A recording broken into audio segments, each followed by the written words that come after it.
website. So if I can just start with the introductions, I'm Deputy Helen Miles, I'm chair of the panel. I'm Deputy Catherine Curtis, the Vice Chair of the panel. Richard Honeycomb, Constable of St Juan. And online we have... Deputy Christina Moore, member of the panel. Thank you. Andy Jehan, Minister for Infrastructure. Carl Dodd, Principal Engineer for Network Management. Piers Tharm, Senior Operations Manager at Solid Waste. Jane Burns, Climate Change Engagement Manager. Thank you very much. The questions today are largely around your role as Minister for Infrastructure, but of course you're in a very unusual position in that you are also Constable of St John. So it's going to be very interesting to hear your perspective from both sides. So don't feel that you have to restrict yourself to your ministerial role. So I'm going to start with some questions on refuse and recycling. So I'm going to hand you over to Deputy Curtis. Yes, thank you. So Jersey's recycling rate has fluctuated around 35% in recent years, which is significantly below Guernsey and the UK. So what are your thoughts about this? My personal view is I'm disappointed that we're so far behind, and that's not through the lack of effort, particularly of Piers and the team. I visited Guernsey earlier this year to see what they do and how they do it. We have to make some decisions, in my opinion, to encourage more people to recycle, and there's a perception from some that recycling just goes into the energy from waste plant, but that is not the case. We've currently got 9 parishes with curbside recycling. I'm very proud to say St John's was the first parish in 2006 that introduced curbside recycling, with the then Deputy Lewis pushing that initiative. St Martin's are due to come online in a matter of days, I think, certainly in November. That will leave us with 2 parishes. But those parishes that do recycle, we firmly believe that we could do more. We believe, my personal view is we should be more consistent in how we collect recycling from homes, and trying to standardise that. Because that sort of leads on to my next question, which was, with the comparisons with Guernsey, they operate a single island-wide scheme. So do you think that it's split up parish by parish makes it more difficult for that to have that consistency? No, I don't think necessarily. Clearly there's advantages and disadvantages to having a single supplier, but I don't think there's anything wrong with having different arrangements for the collection of refuse. I think it's what is collected and when it's collected where we could get more uniformity. And the frequency of collections we could be more uniform in. And so there has been some discussions with the Committee de Constable about how we could try and introduce that. We have a number of different companies that collect refuse, and some parishes collect their own. So you'd hope that that would drive competition in the market. Recycling is a very expensive process, but I think a very worthwhile process. And what we're trying to do is to explain to people the value of the goods that we have recycled. So whether that's tin, card, paper, plastics, what does that look like in general terms? And we are trying to get some kind of, it's okay saying there's X tons of paper being recycled, but what does that mean? How many trees is that protected, or how many cards does that produce? So we're trying to get some kind of explanatory note. Okay, so you're saying the consistency could come about more with discussions around what's collected, when it's collected, things like that. But you think it's okay to continue parish by parish? Well, I can only speak from my own parish, and we're due to go out to tender shortly for our refuse. If I was in a cooperative with other parishes, would I be happier? Probably would be. But I don't think we need to reduce the amount of refuse collecting operatives. We need to try and be a little bit smarter how we go about our business.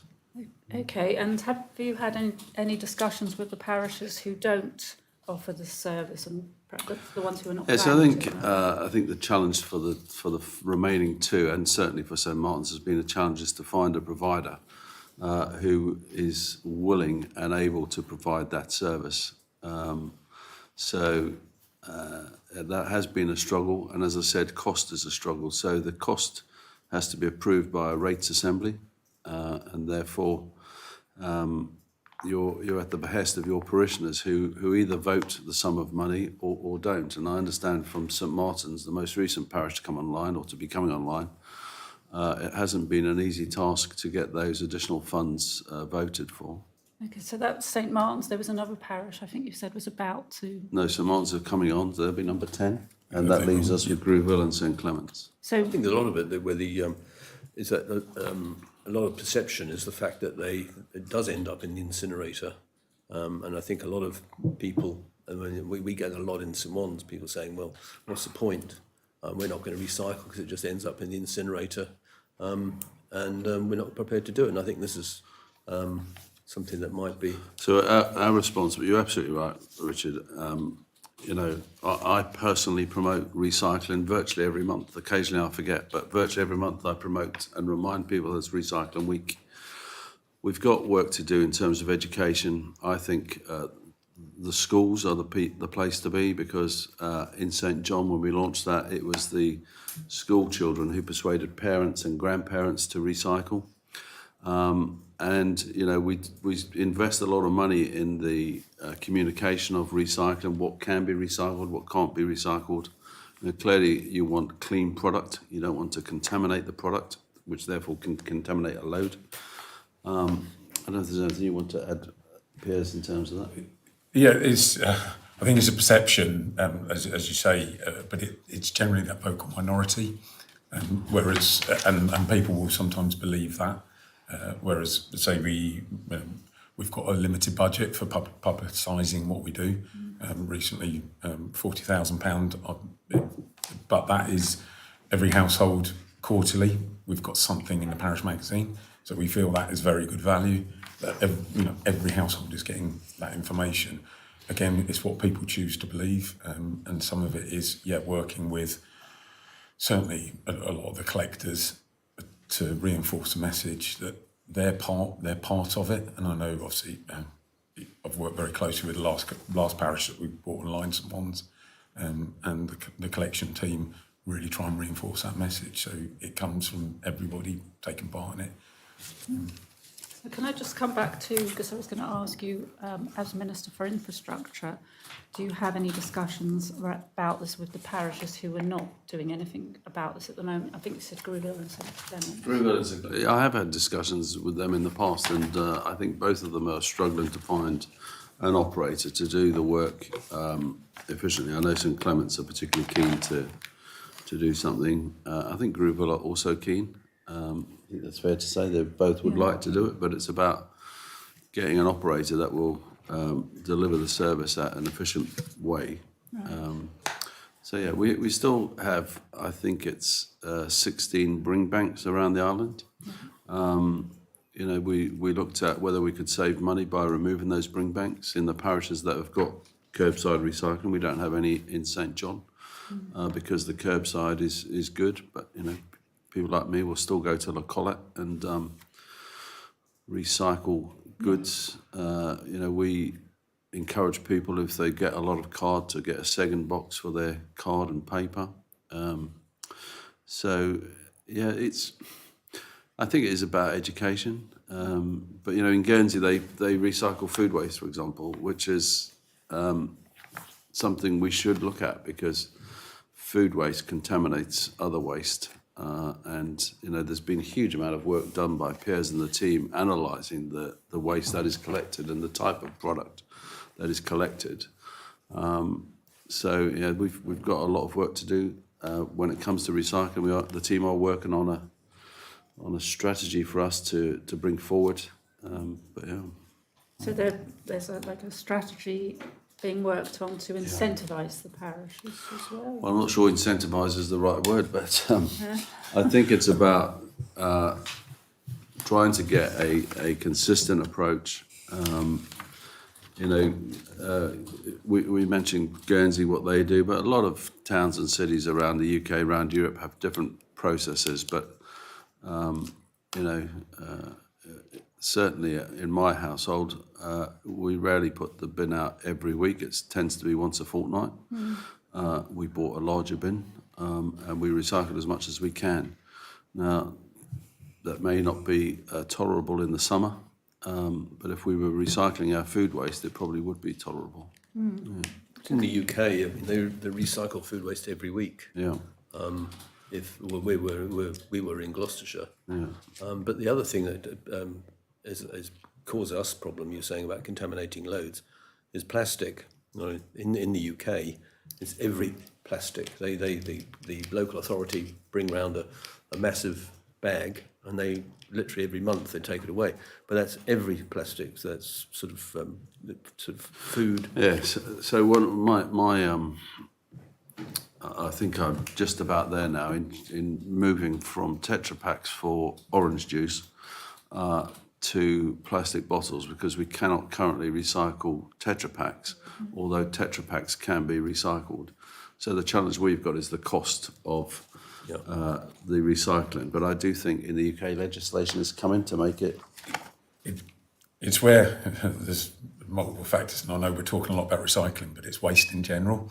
And the problem being is that recycling is seen as the answer, whereas it's the waste collection as a whole picture that's a really important factor. And the fact that as the parishes, they are collecting the municipal waste, they're out there collecting. And when the recycling scheme's put in place, it's seen as an additional collection rather than actually segregating that waste stream down. We've collected glass for years as an island and done that really well. So and the fact that we've incinerated for so long, that residual waste is seen then as no cost to anybody. But as you'll appreciate, it's a huge cost to the island. So it's and that's the strategy, is looking at how we deal with the island's waste as a whole. And so that will bring out a lot of those areas. So this could come into the education side of things more, I suppose, yeah? Yeah, so we've got some work planned for next month, which is European Waste Reduction Week, happens sometime next month. So we're going to be doing some work around that to try and encourage businesses, because our biggest gains are probably with businesses, to try and encourage businesses to separate their waste. And, when I'm away and I see a dustbin which is segregated into 3 on the beach, where you can put your can, your plastic and whatever else, isn't that great? And it looks neat and tidy, but we're a long way from that at the moment, unfortunately. But hopefully the strategy will help us edge towards that. Well, that's good. And you've answered my next questions, which were about, the public confidence by the parish magazine info and stuff like that. So can I just ask, though, how much awareness is there that there can be revenue can come back from the recycling materials as well? Because I think currently the contracts incorporate that, and I don't. When we're going out to tender, we're going to be looking at that specifically to try and encourage the operator, who I think it's fair to say isn't a fan of recycling. Happy to take out money every month, but I don't think they're a great advocate currently for recycling. So we're looking to try and encourage them to do that, because there is money. Recycling is a commodity, and that the price of that commodity goes up and down depending on the markets. But I think we'll be looking at a different pricing model for St. John, so that we get recognised. And, if we could put the money we gain from recycling into planting trees in St. John's as an example, or doing something for the school as an example, wouldn't that encourage residents to actually participate? So we're trying to do things differently if we can. well, that's good. Yeah. Thank you. Richard? So, do you think there's any mileage with this recycling of with the government possibly giving subsidies to the parishes? Because to me it seems to be the problems seem around that there's too few contractors, and the contractors can basically charge what they want. I mean, our refuse and recycling is very, very expensive, but it works very well because we do it all in-house, our own recycling and our own refuse collection. Well, I'd argue that government does give the parishes subsidies today, because we don't get charged for the waste we receive from parishes at the Energy from Waste facility. We don't get charged to send away recyclables, that's all done for free by government. So the parish rate currently covers the collection of refuse and the disposal, and there's no charge by government for that disposal. So I'd say government are subsidising parishes as we sit today. Right. You all right? Interesting. Probably not the answer you wanted, Richard. No. Is it my go now? Yes, it is. Right. Has the department received any feedback regarding public attitudes towards recycling? For instance, perceptions that, I think we've actually covered this, that it's not worth it, or it would impact parish rates too much. We do. I think it does go back to that education piece, and I know, talking to the Constable of St Martin's, that there was a vocal minority amongst parishioners, some of whom I know really well, who are opposed to that. But, you know, I think people understand the benefit in recycling, and for those people that don't, we've got to work harder. And you mentioned mileage, and that's really an interesting point. So people say that it costs, you're creating a lot of mileage to take this stuff off the island and away. Well, boats are travelling from Jersey to the UK empty virtually, with empty trailers. And those trailers go to different parts of the UK to pick up goods to come back into Jersey. So we're actually using what's known in logistics as dead mileage to actually carry the product. So there's very little in terms of mileage created to take the recycling to the plants. So the recycling plants that we utilise are clearly identified as being regular corridors where trailers are going up to bring goods back to the island. So it's a myth, just as it's a myth that we throw everything into the energy from waste plant. We're really keen to reduce what we put into the energy from waste plants so we can extend the life. So we're spending a lot of money at the moment alongside the energy from waste plant, where we can segregate commercial waste and where we can take away things that currently go into the energy from waste plant, and we can recycle those as well. There's a great example in your parish actually of recycling, where you see the pallet boards recycled, and I've been for a visit there, and it's fantastic what's achieved. They would like to do more, and we would like to do more, so we're trying to find solutions. Yeah, it's quite amazing actually, the facility he's got. Yeah. It amazes me the way that he's got that magnet that takes all the nails out, and he's got tons and tons and tons of these things to get rid of. Which he recycles. He does. I mean, it's amazing actually. Yeah. Thanks. Anyway, the panel's received a couple of submissions highlighting the fact that there are currently at least 12 separate refuse and recycling collection contracts across the island. What are your thoughts on this level of duplication? Well, as I said earlier, I don't think it's necessarily a bad thing. I think where we need to get to is have a standard service level agreement in place for those contracts to be let against. So it doesn't matter who's collecting waste. And in practice, what happens where parish boundaries are very close by, they tend to work together so that you don't have two trucks going down the same road. We have got duplication with ourselves, with Ports of Jersey, and with parish collectors going to some of the harbours and ports. I think we've managed to smooth a lot of that out. So where we identify duplication, we try to talk to those parties involved. But I think the key is to get some form of standardised service level agreement so everybody is doing the same thing, and then you go out to the market, you tender for your work, and the best price wins because you know what the service is going to be. Interesting, yeah. Has the department undertaken or would be willing to undertake an efficiency review to assess the cost and environmental impact of maintaining separate parish level contracts compared with a single island-wide system? I don't know if that work has been carried out. There was a review done, I think, just pre-COVID. It's always very difficult. I think, and certainly the way the strategy is looking, is you compare us to any other jurisdiction. I don't know of anybody else that central government runs these sort of functions. They provide a framework for it to happen, and then there's agreement around that. It's generally not the way to do it, because you lose that level of control.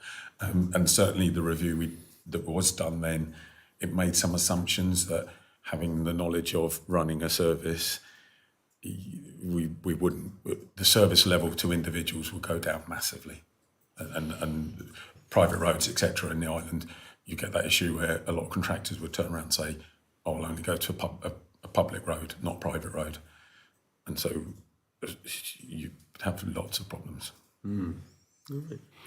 I think, the point Piers makes is curbside recycling is exactly what it is. But in reality, we do go into private estates and we go down long drives at times to collect people's waste, as opposed to collecting from the curbside. And I think you would lose a lot of that.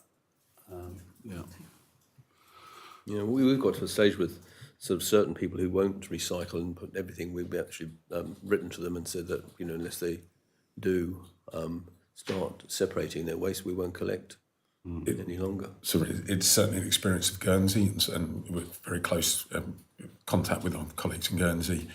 Even when they introduced the pay-for-throw system, they will still go to households where they put no recycling out, and they're happy to pay. So by having a paying system, you will always get people like that. So, Do you think there's any mileage like in, over here? I suppose because it's not run by the government, but they won't empty a bin if it's open that much. Leave a sticker on it. Can't empty it because it's not open. It's open too much. So you go down to the local council and you pay 50p a bag. And if they're in Gloucestershire, they're sort of like a fawny colour. You can buy as many as you want. They'll empty everything that's there. But if you put a black bag, it'll stay there. Yeah, I think there's lots of different models which are similar to Gloucester and slightly different to Guernsey and ours, etc. And I think what we're trying to do is to see what works well. Can we take the best from other jurisdictions to see whether we can introduce that locally? So I'm thinking about doing it in Simon, of basically saying that we introduced, say, a year ago, that we wouldn't empty any glass unless it was in a wheelie bin. Because it's too dangerous for the guys picking up stuff that's weighing, half a hundredweight or more. So I was thinking that it might be something that we will refuse from a certain date to pick up black bags. I think it would be much easier. I'm excited by your ambition, but I think it'd be much easier if we all did the same thing at the same time. And that's where I go back to my view about having service level agreements. And you're absolutely right about the glass being in wheelie bins because of the weight that operatives are expected to lift in some cases. And in 2025, that's no longer acceptable. We can all remember the coalmen with their truck humping bags of coal around, but you don't see that now because of a reason. So it's absolutely right not to have heavy glass in dustbins, and that should be in a wheelie bin. Yeah. You were surprised actually to take up, because we said, well, from a certain date we wouldn't do it, and I think we bought 250, I think it was, bins, and we sold. I think we've got 20 left. I think. Yeah. So, I think we should all be encouraging residents to, if they don't use a wheelie bin for their glass, to do so. Yeah. Thanks. What do you think are the key barriers to introducing a unified island-wide refuse and recycling service? Well, I don't think there are too many barriers. I think what we have to do is to describe, work with the community Constable, work with the operatives, and come up with a standard set of terms and conditions, if I can use that phrase, and then consult with people and then roll something out. So we are working towards that, but it's everything takes longer than you hope. But I don't think it's rocket science. We can look at models that work elsewhere, adopt a model and introduce a model. So, but I do think you've got to take the public with you. So that key stakeholder engagement is really, really important. And that will feature in the paper that we're putting together. All right. Yeah. Could there be a hybrid model for collection, for example, a centrally managed contract with parish oversight? Do you think that there would be a good way of preserving parish involvement whilst achieving economies of scale? I'm happy to discuss my views on refuse collections outside of this forum. I've got some views which they may or may not be commercially sensitive. So, you know, I'd be more than happy to discuss that outside the forum. Thank you. Oh, thank you. In St Owen, we understand there are refuse and recycling collections carried out separately by government, the parish and ports of Jersey. Is there any duplication of services between these bodies? And if so, could such services be better coordinated or centralised to improve efficiency? Well, I'm disappointed to hear that's still going on, because I understood that had been rectified. It's absolutely crazy that we've got that happening. So I shall task peers with taking that away to... Whose responsibility is it, though? There's, the big thing for us is we're very light on any sort of regulation or legislation around waste. The current waste law, the 2005, is about licensing. A municipal collection is not a licensed activity. Should it be? That would be down to the regulator. We're an operational team. We receive and deal with it. It's your law minister, though, is it? Regulation comes under Environment Minister. Oh, right, okay. That's interesting. We can ask him. But certainly when you look what at... it's worth, I think it should. Yeah. Yeah, okay. Guernsey have legislation around collection. Isle of Man do it as well.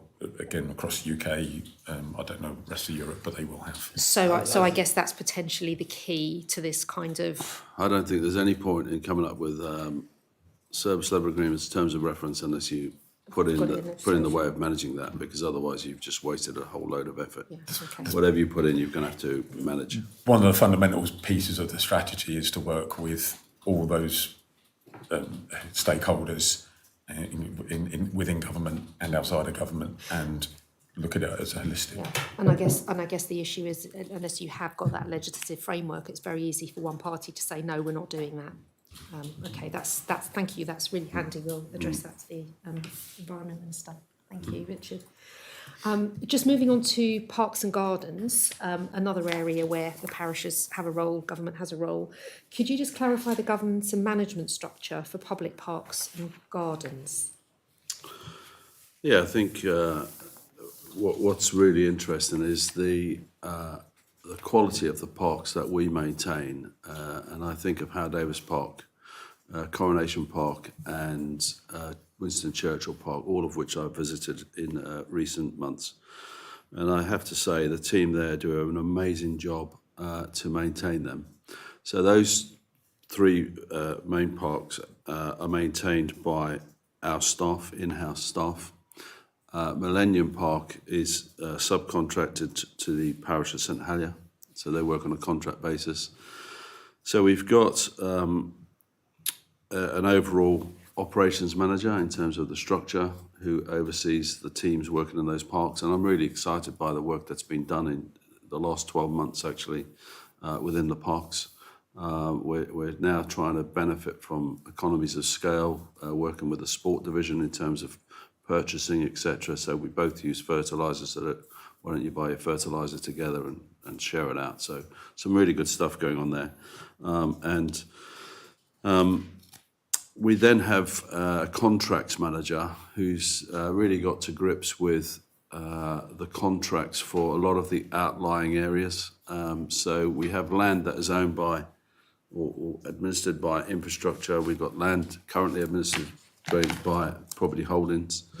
And there's areas of those lands which we'd be very happy to talk to parishes about if they wanted to have a licence to look after that. And I see this myself in St John. I've seen the improvement actually in the last 12 months. It's because we have a new contracts manager and new contracts that we've let. We're seeing better. I'm not saying it's perfect yet, and we've identified some strips of land which weren't included, which needs to be included. But I'm seeing better contract management of the contractors for pieces of and parcels of land around the island. Does your contract manager see the parish as a potential contract at the outset, or does the contracts manager automatically kind of focus on the private sector for those contracts? Well, I think the parish of St Helier is the only parish that we have subcontracted out to, and I'm not suggesting that we would subcontract out to a parish. I'm suggesting that there are areas, parcels of land, where it would be appropriate for a parish to take. Perhaps ownership's not quite the right word, but look after that piece of land. And But on a contracted basis. no, I would imagine having a license agreement so that the title of the land would stay with the people of Jersey, but the license would allow the parish to maintain that. At whose expense, though? It would be at the parish's expense. I think that's what I'm trying to get at. So if the parish didn't want to do that, you'd still have to maintain the land. So you'd still go out to contract. And I think some of the discussions we've had is, you know, the parishes have got some really good, as we know from Britain in Bloom, they've got some fabulous gardening teams. Yeah. And the question we were asking was, well, why does infrastructure not go to the parish first and say, rather than contract this out privately, could we contract you to do it? Parishes, could we pay you to do it? So parishes would have had the ability to bid for any of the work that was put out to tender. And I have every confidence in the person that oversees that process. And I don't know if any parishes did bid for parcels of land or didn't. I'm not involved in that level of detail, but certainly they would have been involved. They would have been able to tender for those works. But not actively approached. It would just go through the normal tender I don't process. think we would have. I don't know. I'd have to talk to the contracts manager, but I wouldn't imagine we went to any contractor to say, tap them on the shoulder and say, why don't you bid for this? We would have gone out to an open tender, which would have meant it was open for anyone to bid. Okay. Yeah. So just, you know, given the relationship between the government and the parishes, sometimes it would seem a natural progression if you've got really good. Yeah, but I take your point, but I do think we have to also be mindful of those organisations that aren't parishes who do that kind of work. So, yeah, absolutely. So that's why my view is if you gave a licence to a parish, and I know we have a parcel of land near Marks and Spencer, which is well managed now, but it didn't used to be well managed, and we would get the phone calls to say, when is the grass going to be cut? We can't see at the junction. I'm pleased to say that doesn't happen currently, but it would have been very easy for our contractor to have just spent 5 minutes maintaining that piece and given us less headaches. So I'm not talking about large country parks, I'm talking about small parcels of land near junctions, which I think could be. You know, I can give you an example in Sombrellard, for example, the big piece of, well, it's not a big piece, it's a small piece up at the top of Pont du Val, maintained by a contractor, and certainly as parish representative, you know, I've said to the parish not do that. Well, no, they can't because they haven't got the capacity, because it's not parish land, etc., etc. So that's a great example where if the parish asked us, could we have a licence to look after that piece of land, then I would be more than happy to discuss that with them. I'm less encouraged to give away parking spaces, which may have a commercial value to them. And, you know, I had a discussion with one parish and officers about a parcel of land, and the officers were worried about whether services were put under in the future. And you can do that by contract to say if there is any financial gain, then the owner benefits. But I think the issue is at the moment, if you talk about the Pont du Val land in particular, infrastructure are paying somebody to maintain that land. Yeah. The parish wouldn't get any funds if they agreed to take it over. No, so that Port of Val would have gone out to open tender with other parcels, and I would like to think that it's been better managed in the last 12 months than the previous 12 months. Okay. Play parks. Yeah. We've got a play strategy sort of in development. Some of the play is delivered by infrastructure, some of it is delivered by parishes. What sort of relationship do you have around public play parks? And some is delivered by sport. So yes, of course. Kennervay, Springfield is delivered by sport. What I'm trying to be is fair. So Sandy Park at Grooville, it didn't make any sense to me for the public of the island to rent the land and to maintain the play park when parishes around the island operate their own play parks. I think it's slightly different when a play park is in one of our parks, such as Millennium Park, etc. And so when the lease expired with Sandy Park, we gave the parish of Grewville over 12 months' notice to say that we wouldn't be extending the lease. We extended the lease for 12 months to allow them time to organise what they wanted to do. And otherwise, we would be spending hundreds of thousands of pounds in each parish, money which we don't have. And, you see the work that St Martin's have done and other parishes have done and or doing, providing play spaces for young people, then I think the parishes have got that capacity to continue to do that. Okay. So is it kind of an aim then for government to sort of devolve themselves of... I'm not aware of any other parks that we lease the land for, though I'm never surprised nowadays, but I don't believe there are any other pieces of land that we rent and then maintain a play facility upon it. I could be wrong, and I'll probably be told when I get back to the office that I'm wrong, but that seemed to me to be an anomaly, and so I didn't see any necessity for the government to enter into a new lease for a facility which the parish was more than capable of running. Do you think it's fair that the parishes should be paying for play facilities that are not just used by the ratepayers' children? Well, I do think it's fair because if you sit in the precinct at St John, you'll see residents from around the island coming there to use that facility, whether that's parents or grandparents or carers, and it's the same around the island. So, I don't think it seems to me that it works itself out, and we're trying to encourage parishes to provide more facilities, and the constables are actually keen to do so. I think that's fair to say. So yeah, Should government be providing more funding? Well, I think where do we start and where do we stop? So for me, we need to we're desperately trying to get more access to the schools because if you come to St John's at a weekend, you can see children happily playing on the equipment in the school playing field, and I've been working closely with the Education Minister to make that achievable in other schools around the island, and we have been successful in parts, but not successful in others. And I think where we've got facilities, we should be making sure that they're well utilised 52 weeks of the year, 7 days a week. Yeah. Do you think there's a very clear accountability framework around the decision-making and the funding?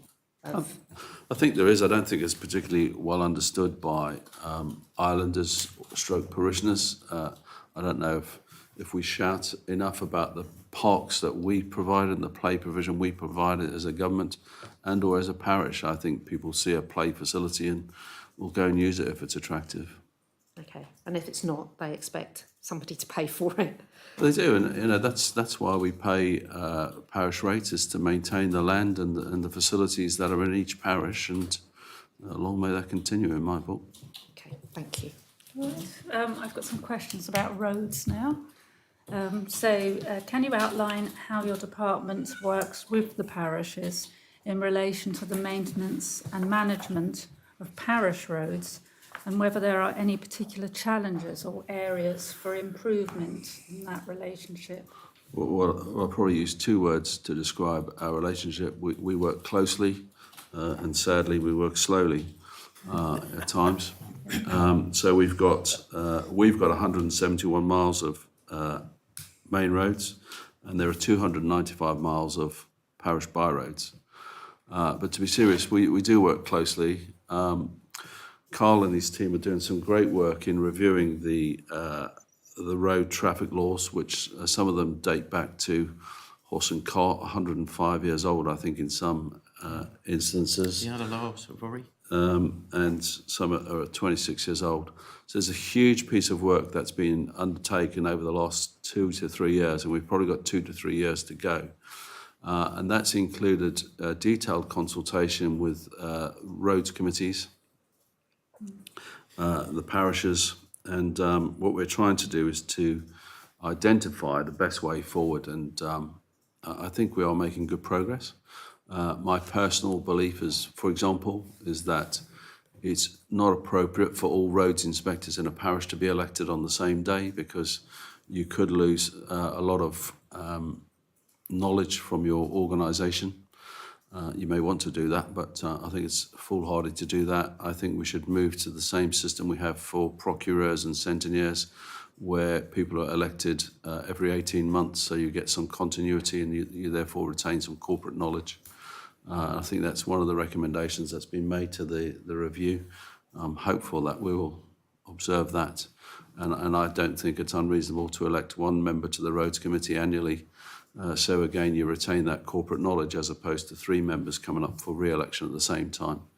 So those things are happening. I think it's really key that we identify finally who is responsible. And my view is that the parish as a corporate body should be responsible for the roads rather than the members of the Roads Committee. We're working hard to encourage asset management. As a government, we monitor our roads based on the usage of the roads.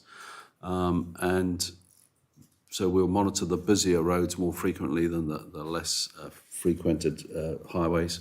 And we're trying to encourage parishes to adopt an asset management approach. Some have, and some are on varying degrees. And I think this is another example where we could set up a template and people could just work towards that template. So roads inspectors, in my parish, roads inspectors still go out and clear drains and blockages and gullies. We don't have any employees in our parish to do any gardening or any road works. It's still the traditional method of the roads inspector going out with a fork and a rake and off they go. Other parishes, they have workers who will do that. So I know in terms of inspection of roads, it's really great that we've got volunteers who are willing to go and inspect roads, report those defects back. I think it's terrific that the roads inspectors get an opportunity once every 6 years to stand in front of the Royal Court and have the opportunity to say if they're getting the support to repair the roads as they need. So I think that's a tradition we should strongly uphold. Do you think the system of roads inspectors and roads committee is well understood?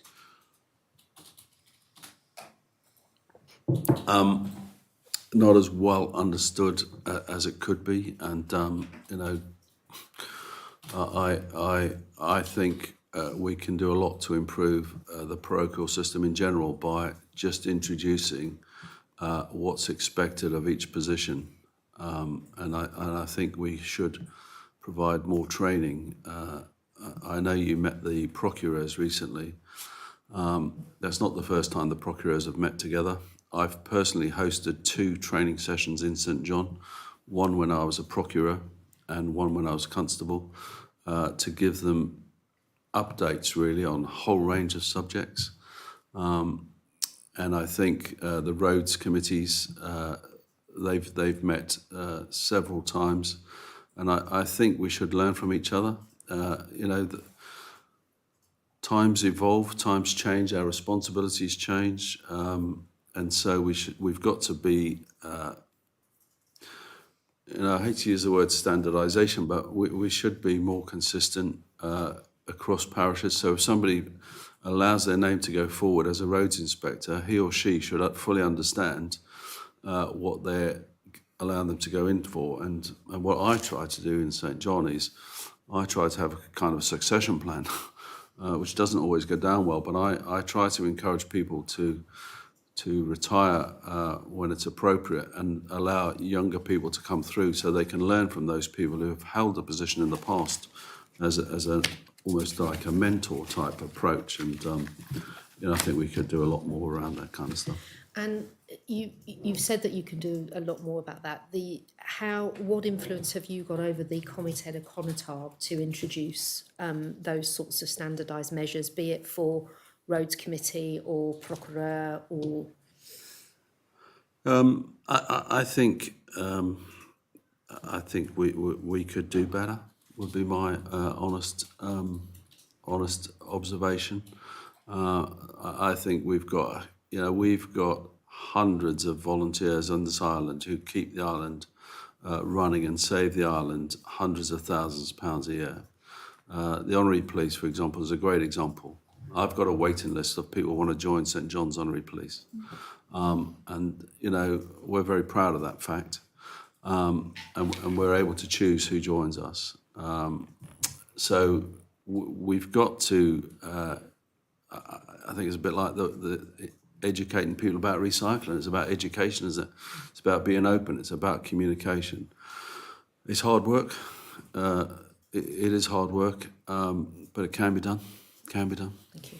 Yeah, so when I asked that question about any particular challenges or areas of improvement in that relationship with the parishes about roads, you've mentioned about the review that's underway, about the particular role of the roads inspectors. Is there anything else about? Well, really, you know, I'm really encouraged. So we've got some major roadworks happening around the island. Yeah, I think I mentioned your name as I got caught this morning. In good taste, I'm sure. Absolutely. We've got major roadworks, and working with the drainage team and infrastructure. You know, they're local people. You know, they understand Jersey. They understand the challenges, and they've been out to meet certainly the St John's Roads Committee and the Trinity Roads Committee. They've done 7 drop-in events for the public. We had 31 people last night came to St John's, and they've listened. And so the St John's Roads Committee suggested 2 changes to the planned diversions, and the team went away and they've taken those on board. And I know similar has happened in Trinity. And that's a great example of government working with the local highway authority who understand. And tomorrow I've got a further meeting with the Constable of Trinity, myself and the team, because we're going to be looking to put temporary speed restrictions on a lot of those lanes, which are currently 40 miles an hour. And it would be wholly inappropriate to make a road one way and not do anything about the speed limit. But again, it's about education.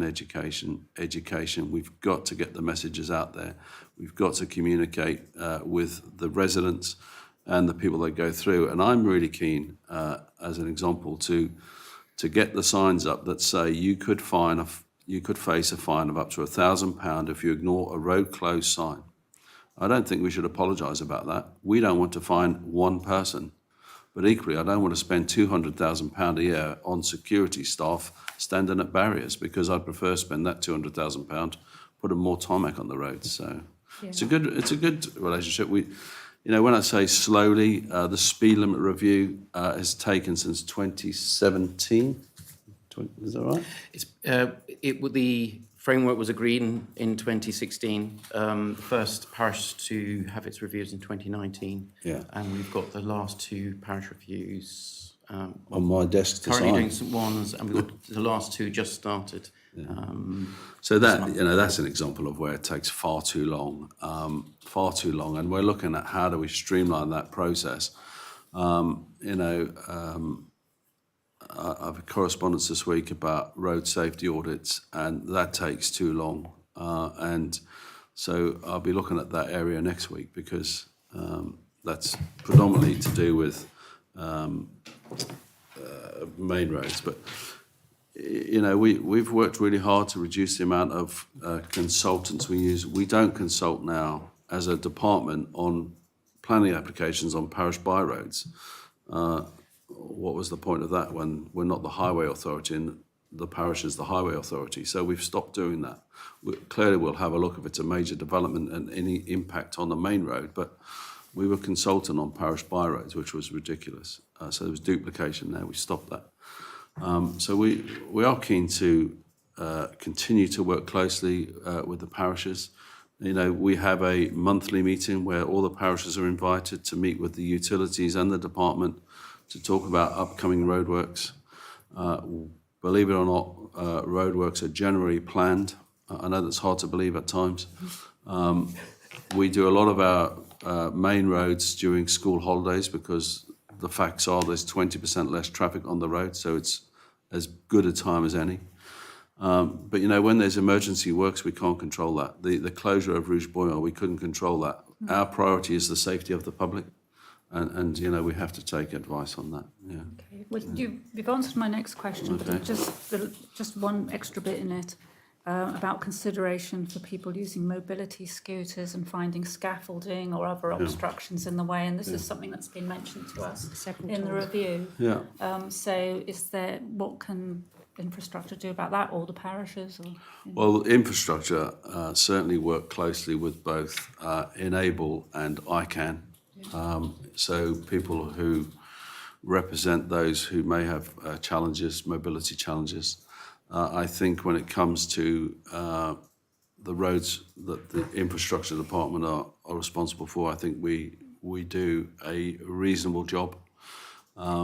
And I think I've heard this recently about scaffolding being a problem, and I think we just need to remind other highway authorities about what we need to do. I think in general, we've had negative feedback about the traffic works law. Is that the terminology? The roadworks and events law. Roadworks and events law, but that is designed so that people understand the standards.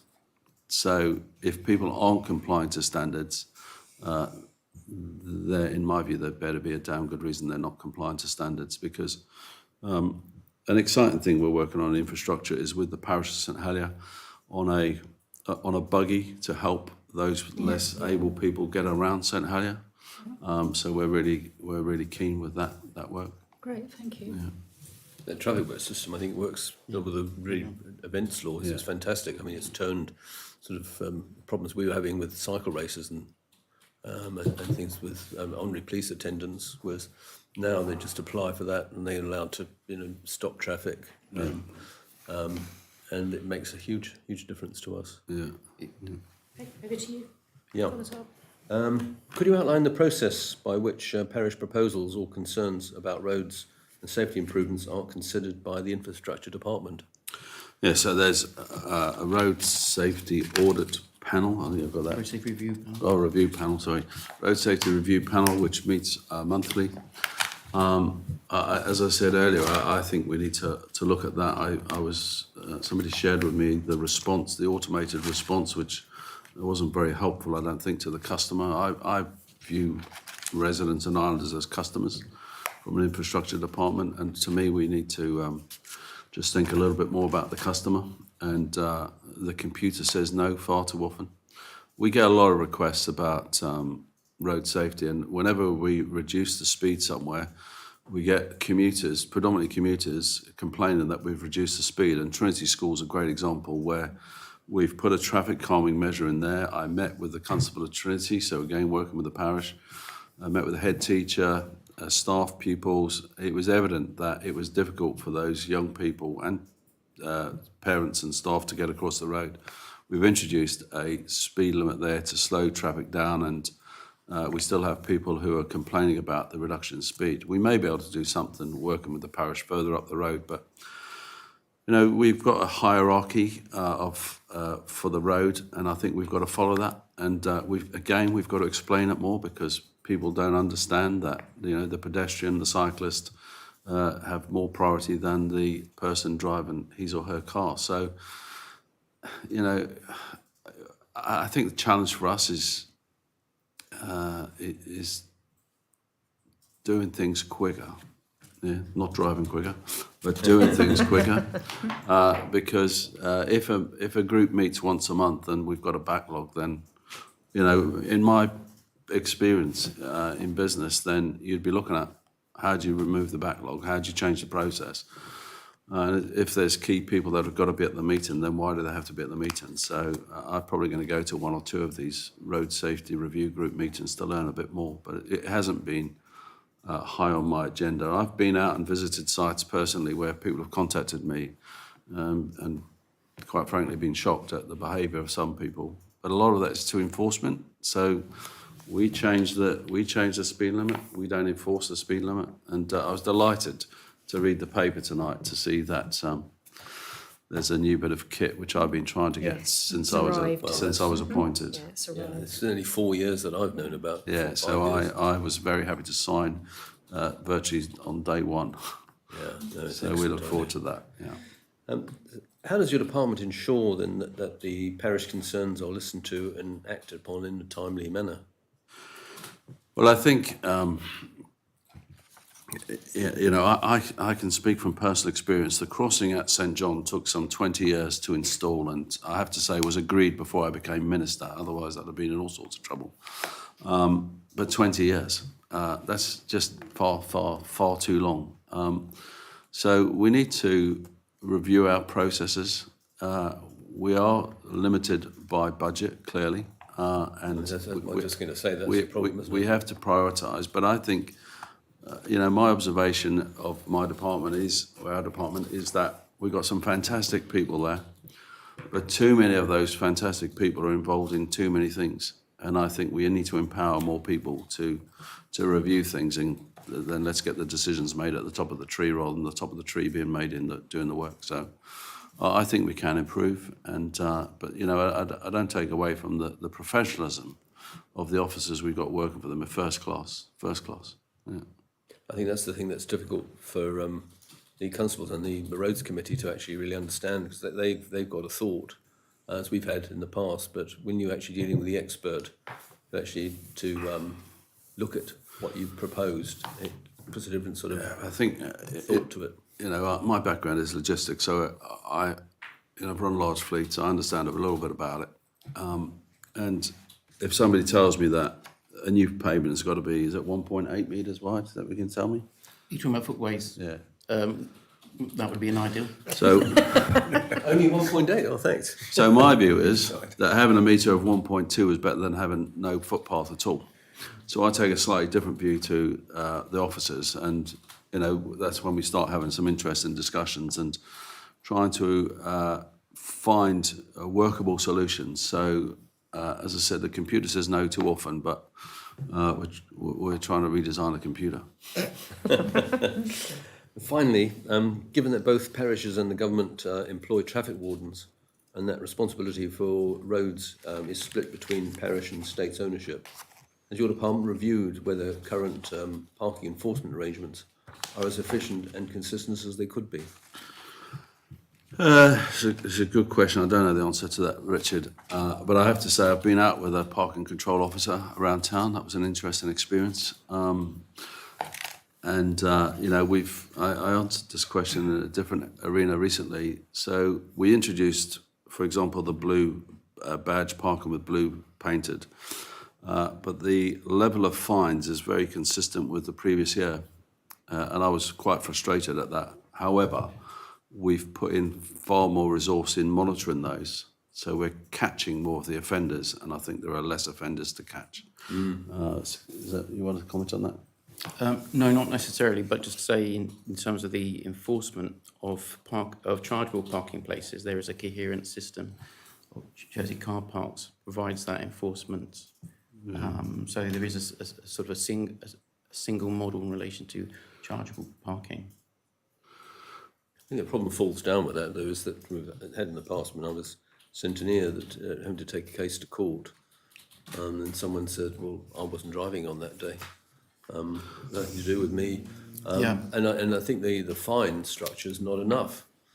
You know, 75 quid, I think it is. I mean, it's just not enough. Well, I would, and I'm waiting for feedback on this, but I would like to see some offences higher than others, and misuse of a blue badge Should be £200, space, shouldn't it? I would double compared to the normal parking fine.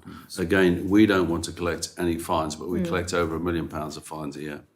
We don't want to collect any fines, but unfortunately, we do have to police the roads, and parking. It often is unsafe and dangerous for other road users. Often people aren't considerate to other people.